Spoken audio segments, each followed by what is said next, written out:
ప్రభునందు మాకు అత్యంత ప్రియులైన దేవుని ప్రజలందరికీ ఉదయకాల సమయంలో మనస్ఫూర్తిగా శుభాలు ప్రకటిస్తున్నాను. Greetings to everyone in the name of Jesus. బాగున్నారా? మీరంతా క్షేమంగా ఉన్నారు కదా? భద్రంగా ఉన్నారా? మీకోసం చాలా చాలా బలంగా ప్రార్థన చేస్తున్నాము. మా కోసం కూడా మీలో చాలామంది ప్రార్థిస్తున్నారు. అందుకు మీ అందరికీ కృతజ్ఞతలు. ప్రతిరోజు ఎన్నో సాక్ష్యాలు మేము వింటున్నాం. ప్రతిరోజు ఉదయం మీరు అందిస్తున్న ఈ వాగ్దాన సందేశాన్ని బట్టి చాలా చాలా ఆత్మలో బలపడుతున్నాను వెస్లీ గారని ఎంతోమంది ఉత్తరాల ద్వారా, ఈమెయిల్స్ ద్వారా, ఫోన్స్ ద్వారా తమ యొక్క సాక్ష్యాలను, తమ అనుభవాలను పంచుకుంటున్నారు. మేము పడుతున్న ప్రయాస వృధా కావట్లేదని ఎరిగి ప్రభువుని ఎంతగానో స్తుతిస్తున్నాం. మీరందరూ ఆధ్యాత్మికంగా బలపడాలనేది మా యొక్క ఆలోచన, మా ఆశ, మా దర్శనం కూడా. దేవుడు తన కృపను నిరంతరాయంగా మా మీద కృమ్మరిస్తూ, బలపరుస్తూ ఆయన కృపలో మమ్మల్ని నడిపిస్తున్నారు. మీ అందరికీ మరొకసారి హృదయపూర్వకంగా కృతజ్ఞతలు తెలియజేస్తున్నాను. ఈరోజు వాగ్దానం కోసం కనిపెడుతున్నారు కదా? ఉందా? బైబిల్ ఉందా మీ దగ్గర? తెరవండి. హగ్గయి గ్రంథం 2వ అధ్యాయం 7వ వచనం చదువుదాం. The book of Haggai chapter 2 and verse 7. నేను అన్యజనులందరినీ కదిలింపగా అన్యజనులందరి యొక్క ఇష్ట వస్తువులు తేబడును. నేను ఈ మందిరమును మహిమతో నింపుదును. ఇదే సైన్యములకు అధిపతియగు యెహోవా వాక్కు.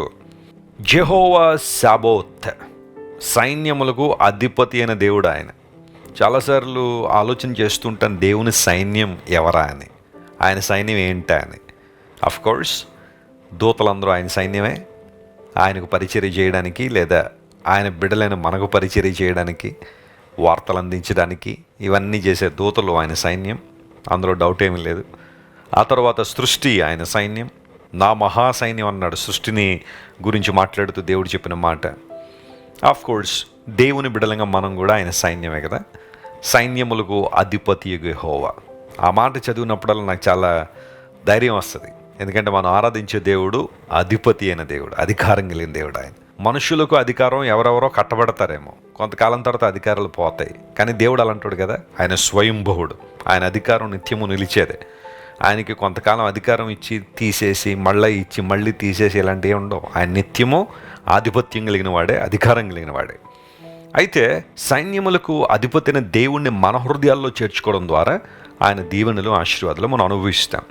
హగ్గయి గ్రంథం చాలా ప్రాముఖ్యమైన గ్రంథం. మందిర పని నిలిచిపోయినప్పుడు ప్రజలందరూ తమకు కావలసినట్టుగా తమ ఇళ్లను కట్టుకుంటూ ఏదో నడిచిపోతుంది కదా అనుకున్న ఆ సమయంలో దేవుడు జకరియా మరియు హగ్గయి అనే ప్రవక్తలను పురికొల్పి దేవుని ప్రజల దగ్గర పంపించాడు.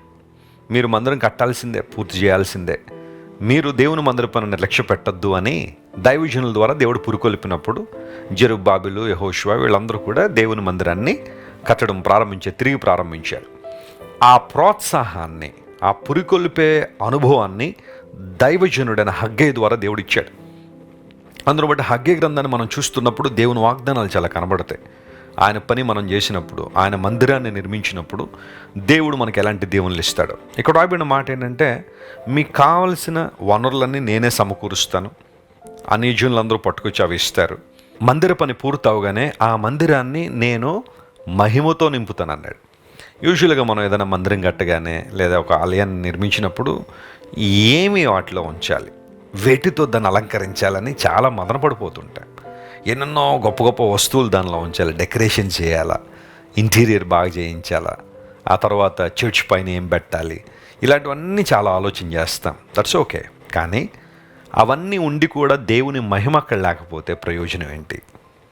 చచ్చిపోయిన వ్యక్తిని అలంకరించినట్టుగానే ఉంటుంది కదా, అంతకుమించి ఇంకేముంది? ఒక చనిపోయిన వ్యక్తిని ఎంత అలంకరిస్తే ఉపయోగం ఉంది, ఎంత అలంకరిస్తే ప్రయోజనం ఏముంది? బతుకున్న మనిషికి అయితే ఏం చేసినా దానివల్ల ఉపయోగం ఉంది. కానీ ఒక చచ్చిపోయిన వ్యక్తికి అలంకరణ ఎంత చేస్తే ఉపయోగం ఉంది? జీవం లేకపోతే, సంఘంలో, మందిరంలో దేవుని మహిమ లేకపోతే భౌతికంగా ఎన్నుంటే దానివల్ల ప్రయోజనం ఏంటి? దేవుడు లేకుండా సెలవిస్తూ ఉంది, నేను మందిరాన్ని మహిమతో నింపుతాను. ఎందుకు దేవుడు మహిమతో నింపుతాడంటే ఆయన మహిమ గలవాడు కాబట్టి, ఆయన మహిమా సంపన్నుడు కాబట్టి, మహిమా స్వరూపుడు కాబట్టి. ఆయన మన దేవుడు మాయాస్వరూపుడు కాదు. ఆయన మాయాస్వరూపం అంటే ఆయన ఇల్యూషన్ అని, లేనివాడిని ఉన్నట్టుగా పిలుస్తున్నామని. కానీ దేవుడు అలాంటి కదా, ఆయన ఉన్నవాడు, అనువాడు.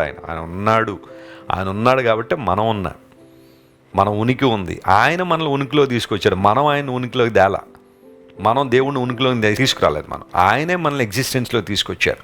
విచిత్రం ఏంటంటే ఆయన ద్వారా ఎగ్జిస్టెన్స్లోకి వచ్చి ఆయన ఎక్కడున్నాడని ప్రశ్నించే దుష్టతరం ఉంది ఈ రోజుల్లో.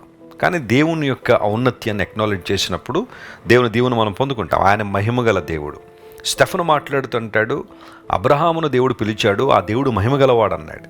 నిజమే, దేవునిలో మహిమ ఉంది కాబట్టే అబ్రహాము దేవుని మాట వినగానే బయలుదేరి వచ్చాడు. కల్దీ దేశాన్ని విడిచి కనాను దేశం వైపుగా ప్రయాణం సాగించాడు. కొన్ని వందల మైళ్ళ దూరం కష్టమైన ఇబ్బంది అయిన ప్రయాణం చేసుకుంటూ వచ్చి కనాన్ దేశంలో ఉన్నాడు, మహిమగలవాడు కాబట్టి. దేవుని మహిమను అబ్రహాము గుర్తించాడు కనుక అబ్రహాము కూడా దేవుణ్ణి ఘనపరిచాడు, హెచ్చించాడు, బలపరిచాడు. ఈరోజు నువ్వు దేవుని మహిమను ఎక్నాలెడ్జ్ చేయగలిగితే, ఆయన మహిమాస్వరూపుని గుర్తిస్తే తన మహిమతో దేవుణ్ణి నింపుతాడు. మన జీవితాలు ఎన్నున్నా, మనకి ఎంత చదువు ఉన్నా, ఎంత డబ్బున్నా, మన చుట్టూ ఎంతమంది బంధువులు ఉన్నా, ఎన్ని రకాలైన పరిస్థితులు మనకు ఫేవరబుల్గా ఉన్నా, దేవుని మహిమ లేకపోతే, if there is no glory of God in us, we are just nothing. ఆయన కృప మనకు లేకపోతే, ఆయన మహిమ మన మీద లేకపోతే మనం ఒట్టివారమే, మంటి ఘటములమే. ఈ మంటి ఘటముల్లో దేవుడు తన మహిమను ఐశ్వర్యంగా ఇచ్చాడు. అది దేవుడు మనకు చేసిన మేలు. మహిమ కలిగిన దేవుణ్ణి మనం ఆరాధిస్తున్నప్పుడు, దేవుడు తన మహిమతో నింపబడినప్పుడు ఆ జీవితం చాలా ప్రభావవంతంగా ఉంటుంది. దురాత్మలు మనల్ని సమీపించలే. భౌతికమైన శ్రమలు, నిరాశలు, నిస్పృహలు మన కృంగదీయలే. శ్రమలు ఉండవా అంటే ఉంటాయి, కష్టాలు ఉండవా అంటే ఉంటాయి. కానీ మనలో ఉన్న దేవుని మహిమ ఆయన కొరకు జీవించడానికి కావాల్సిన శక్తిని మనకిస్తూ ఉంటుంది. అలాంటి అనుభవాలను ఉండాలని దేవుడు కోరుతున్నాడు. అలాంటి అనుభవాలను ఎదగాలని దేవుడు ఆశిస్తున్నాడు. ఆయన మహిమల దేవుడు. ఆయన అంత మాత్రమే కాకుండా పౌలు మహాశయుడు తిమోతికి రాస్తూ అంటాడు, యేసుక్రీస్తు ప్రభు సువార్త మహిమ కలిగిన సువార్త అన్నాడు.